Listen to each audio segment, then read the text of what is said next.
ಮರಾಠ ವಿದ್ಯಾಪರಸ್ಕ ಮಂಡಳದ ಆಡಳಿತ ಮಂಡಳಿ ಚುನಾವಣೆಯು ಇದೇ ದಿನಾಂಕ 5/7/26 ರವಿವಾರದಂದು ಜರುಗಲಿದೆ. ನಮ್ಮ ಮರಾಠ ವಿದ್ಯಾಪರಸ್ಕ ಮಂಡಳ ಮತದಾರರಲ್ಲಿ ನನ್ನೊಂದು ವಿನಂತಿ, ನೀವೇನಾದರೂ ಎದ್ದು ಹೊರಗೆ ಬರದೇ ಇದ್ದರೆ ಇಲ್ಲಿ ಏನು ಕೆಲಸ ಮಾಡತ್ತಾರೆ, ಯಾವ ರೀತಿ ಮಾಡಕತ್ತಾರೆ, ಎಷ್ಟು ಅವನ್ನ ಪ್ರಾಮಾಣಿಕತೆ ಮಾಡತ್ತಾರೆ, ಕಾಯ್ದೆ ಮೀರಿಕೆ ಮಾಡತ್ತಾ ಇದ್ದಾರೆ, ಇದನ್ನೆಲ್ಲ ನೀವು ವಿಚಾರ ಮಾಡಲಿಲ್ಲ ಅಂದ್ರೆ ಮುಂದೆ 125 ಕಟ್ಟದಂಥ ಹಿರಿಯರ ಆಸ್ತಿ ಉಳಿದು ಭಾಳ ಸಮಸ್ಯೆ ಇದೆ. ಈಗಾಗಲೇ ಆಡಳಿತ ಮಂಡಳಿ ಚುನಾವಣೆ ನಡೀತಾ ಇದೆ. 2 ಟರ್ಮ್ ಆದವ್ರಿಗೆ ನಿಂದ್ರಕ್ಕೆ ಬರೋದಿಲ್ಲ. ಅದರಲ್ಲಿ 6ರಿಂದ 7 ಜನ ಕಾಂಟೆಸ್ಟ್ ಮಾಡ್ತಾಯಿದ್ದಾರೆ. ಅದರ ಮುಂದಿನ ಚುನಾವಣೆ ದಿನ ಅವರಿಗೆಲ್ಲ ನಾವು ಮನವರಿಕೆ ಮಾಡ್ತೀವಿ. ಅಕಸ್ಮಾತ್ ಅವ್ರೇನು ಮಾಡಲಿಲ್ಲಪ್ಪ, ಚುನಾವಣೆ ಅಧಿಕಾರಿ ಅದಕ್ಕೇನು ಆ್ಯಕ್ಷನ್ ತೊಗೊಲ್ಲ ಅಂದರೆ ಮುಂದೆ ಕಾನೂನುಬದ್ಧವಾಗಿ ನಾವೆಲ್ಲ ಹೋರಾಟ ಮಾಡಾಕ್ತಾ ಇರೋದು. ಆದರೆ ಮತದಾರರಲ್ಲಿ ಒಂದು ವಿನಂತಿ, ನೀವು ಭಾಳ ಜಾಗೃತರಾಗಬೇಕು. ಯಾಕಂದ್ರೆ ನಮ್ಮ ಮಂದಿಗೆ ಈ ಎಜುಕೇಷನ್ ಇಲ್ಲ. ನಮ್ಮ ಮಂದಿ ಮೊದಲೇ ಬಡತನ, 90% ನಮ್ಮ ಮಂದಿ ಬಡತನ. ಇವರು ಯಾರ್ದೋ ಒಂದು ಆಮಿಷಕ್ಕೆ ಯಾವುದೂ ಮಾಡೋಕ್ಕೆ ಹೋಗ್ಬೇಡಿ, ಬಲಿ ಆಗಬೇಡ್ರಿ. ಯಾಕಂದ್ರೆ ನೀವು ಎದ್ದು ಉಳಿದ್ರೇ ಇದೆ ನಿಮ್ಮ ಮಕ್ಕಳಿಗೆ ಭವಿಷ್ಯ.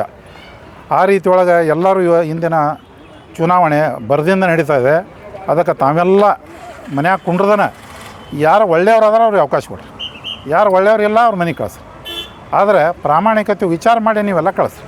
ಯಾಕಂದ್ರೆ ಒಂದಿಷ್ಟು ಮಂದಿ ದುಡ್ಡು ಹಂಚಿರ ನಾವು ಬರ್ತೀವಿ, ನಾವೇನು ಮಾಡಿದ್ದು ನಡಿತೈತಿ, ಯಾರೇನು ಕೇಳೋರಿಲ್ಲ. ಆಮ್ಯಾಗ ರೀ ಜೀವಂತ ಇದ್ದವ್ರು ಸತ್ತಾರಂತ ಲಿಸ್ಟ್ನ ಹಾಕ್ಯಾರ. ಅಂದರೆ ಒಂದಿಷ್ಟು ಮಂದಿ ಊರು ಬಿಟ್ಟು ಹೋದವ್ರು ಲಿಸ್ಟ್ನಾಗ ಇಟ್ಟಾರೆ. ಆಮ್ಯಾಗ ಈ ಸತ್ತವ್ರ ಲಿಸ್ಟ್ನಾಗ ಇಟ್ಟಾರೆ. ಅಂದ್ರೆ ಅವನ್ನೆಲ್ಲ ಕೋಟಾ ಪ್ರತಿ ಸರಿ ಹಾಕೊಂತ ಬಂದಾರ ಅವ್ರು. ಈ ಸರಿ ಅದನ್ನು ನಾವು ಕಟ್ಟುನಿಟ್ಟಾಗಿ ಅದನ್ನು ಕಾನೂನುಬದ್ಧವಾಗಿ ಚುನಾವಣೆ ಅಧಿಕಾರಿ ಒಳ್ಳೆಯವರು ಅದಾರೆ. ಈಗಾಗಲೇ ಒಂದು ತಪ್ಪು ಮಾಡಿದ್ರೆ ಅಲ್ಲೇ ಮನವೊಲಿಕೆ ಮಾಡಿಕೊಂಡ್ರು. ಆ ಚುನಾವಣೆ ಅಧಿಕಾರಿಗಳಿಗೆ ಮತ್ತು ಸಮಿತಿ ಅಧ್ಯಕ್ಷರಾದಲ್ಲಿ ಅವ್ರಿಗೆ ಒಂದು ವಿನಂತಿ, ಯಾವ ಮುಲಾಜಿಗೂ ಒಳಗಾಗಬೇಡ್ರಿ, ಹಾಲಿ ಇದ್ದವ್ರಿಗೆ ಆಗಬೇಡ್ರಿ, ಈಗ ಬರೋರಿಗೆ ಆಗಬೇಡ್ರಿ. ನಿಮ್ದು ಏನೈತಿ ಪ್ರಾಮಾಣಿಕವಾಗಿ ಕೆಲಸ ಮಾಡಿರಿ. ಮುಂದೆ ದಿನದೊಳಗೆ ಇಲ್ಲಿ ಏನು ಒಂದೆಲ್ಲ ರಾಡಿ ಹಿಡ್ದಿದೆ ಅದನ್ನೆಲ್ಲ ಸ್ವಚ್ಛ ಮಾಡೋಣಂತ ಒಂದು ತೀರ್ಮಾನಕ್ಕೆ ಎಲ್ಲ ಮತದಾರರು ಬಂದಿದ್ದಾರೆ. ನಾನು ಪ್ರತಿ ಸರಿ ಅಧ್ಯಕ್ಷ ಕಾಂಟ್ಯಾಕ್ಟ್ ಮಾಡೋದು ಬಿಡೋದು, ನಾನು ಈ ಸರಿ ಆಗೋದಿಲ್ಲ, ನೀವು ಅಧ್ಯಕ್ಷ ಆಗಿರಿ ಮಂಜು ಕದಮ್ಮ, ಅನಿಲ್ ಕರಾಡೆ ಅವರು ಉಪಾಧ್ಯಕ್ಷ ಮಾಡಿ ನಾನು ಡೈರೆಕ್ಟ್ ಒಲ್ಲೆ ಅಂದರೂ ಮಾಡ್ತಾರೆ. ಇನ್ನೂ 3 ಗಂಟೆ ಮಟ್ಟ ಯಾರು ನಮ್ಮ ಚಾವಣಿಯಿಂದ ಬೇರಾದ್ರೂ ಕೊಟ್ಟರೆ ಅವ್ರು ಬಿಟ್ಟು ಕೊಡೋ ವಿಚಾರದಾಗ ಅದೇನೆ. ಇಲ್ಲಪ್ಪ ಅಂದರೆ ನಾವು ಚೇರ್ಮನ್ ಆಗೋದು, ಸೆಕ್ರೆಟ್ರಿ ಆಗೋದು ಅಂತ ವಿಚಾರ ಮಾಡಿದ್ದೀವಿ. ಎಲ್ಲರೂ ಕೊಡ್ಕೊಂಡು ಅಂದ ವಿನಂತಿ, ಒಳ್ಳೆಯವ್ರಿಗೆ ಅವಕಾಶ ಕೊಡ್ರಿ, ಇದನ್ನು ಉಳಿಸ್ರಿ. ನಿಮ್ಮ ಮಕ್ಕಳ ಭವಿಷ್ಯತಿಲ್ಲ. ಯಾಕಂದ್ರೆ ಅವ್ರಿಗೆಲ್ಲ ಫ್ರೀ ಕೊಡಬೇಕನ್ನೋ ಉದ್ದೇಶ ನಮ್ಮ ಫ್ರೀಯಾಗಿ. ಆಮ್ಯಾಗ ಅವ್ರ ತಂದೆ ತಾಯಿ ಹೆಣ್ಮಕ್ಳಿಗೆ ಏನು ಕಷ್ಟದಾಗದಾರ, ಅವ್ರಿಗೇನು ಮನೆ ಸಮಸ್ಯೆ. ಮತ್ತು ಈಗಾಗಲೇ ನಾವು ಇನ್ನೊಂದು ಪ್ರೆಸ್ ಮೀಟ್ ಕರಿತಾ ಇದ್ದೇವೆ. ನಾವು ಬ್ಯಾಂಕ್ ಕಟ್ಟಿದ್ದೇವೆ, ಮರಾಠ ಬ್ಯಾಂಕ್. ಅದನ್ನೆಲ್ಲ ಆರ್ಥಿಕವಾಗಿ ಹಿಂದುಳಿದವ್ರಿಗೆ ನಾವು ದುಡ್ಡು ಕೊಡಲಿಕ್ಕೆ ಕಲ್ಯಾಣ ಮಂಟಪ ಕಟ್ಟಿದ್ದೀವಿ. ನಮ್ಮ ಮಂದಿಗೆ ಫ್ರೀಯಾಗಿ ಲಗ್ನ, ಅಂದರೆ ಯಾವುದೇ ₹1 ಇಲ್ಲ, ಅದು ಅವ್ರದ್ದಾಗದು. ಅದಕ್ಕೆ ಅದನ್ನೆಲ್ಲ ಯೋಜನೆ ನಾವು ಮುಂದಿನ ದಿನಗಳಲ್ಲಿ ತಮ್ಮನ್ನೆಲ್ಲ ಕರೆದು ತಮ್ಮ ಅವಗಾನೆ ತರ್ತಾಯಿದ್ದೇವೆ. ನಾವು ಗೆಲುವಿಗೆ ತಮ್ಮ ಸಹಕಾರ ಅವಶ್ಯ ಇದೆ. ಮಾಧ್ಯಮದವ್ರ ಸಹಕಾರ ಭಾಳ ಇಂಪಾರ್ಟೆಂಟ್ ಇದೆ.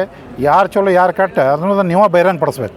ನಿಮ್ಮಲ್ಲಿ ಒಂದು ವಿನಂತಿ ಪೂರ್ವಕವಾಗಿ ನಾವು ಬೇಡ್ಕೋತೇವೆ. ಮರಾಠ ಬಾಂಧವರಿಗೆ ನಮಸ್ಕರಿಸುತ್ತಾ, ಇವತ್ತಿನ ದಿವಸ ನಾವು ಮರಾಠ ವಿದ್ಯಾಪ್ರಸಾರಕ ಮಂಡಳ ವತಿಯಿಂದ ಅಧ್ಯಕ್ಷ ಸ್ಥಾನಕ್ಕೆ ನನ್ನ ಎಲ್ಲ ಒಂದು ಟೀಮು ಇವತ್ತು ಉಪಾಧ್ಯಕ್ಷರಾಗಿ ಅನಿಲ್ ಕರಾಡೆ ಹಾಗೂ ಡೈರೆಕ್ಟರ್ ಆಗಿ ಒಂದು 13 ಮಂದಿ ನೇಮಕ ಮಾಡಿ ನಾವು ಇವತ್ತು ನಾಮಿನೇಷನನ್ನು ಫೈಲ್ ಮಾಡೀವಿ.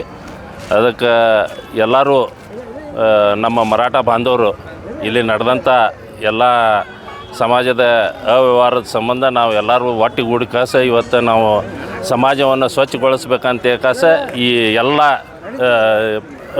ಯುವಕರು ಹಾಗೂ ಹಿರಿಯರು ಎಲ್ಲರೂ ಒಟ್ಟಾಗಿ ನಮ್ಗೆ ಸಮಾಜದ ಇಲೆಕ್ಷನ್ಗೆ ನೀವು ಅಧ್ಯಕ್ಷರಾಗಿ ನಿಂದಿರ್ಬೇಕಂತ ಹೇಳಿದ್ದಕ್ಕೆ ನಾವು ಅಧ್ಯಕ್ಷರಾಗಿ ಸ್ವ ಇಚ್ಛೆಯಿಂದ ಇವತ್ತು ಎಲ್ಲರೂ ಬಂದ ನಮ್ಗೆ ಬೆಂಬಲ ಸೂಚಿಸತ್ತಾರೆ.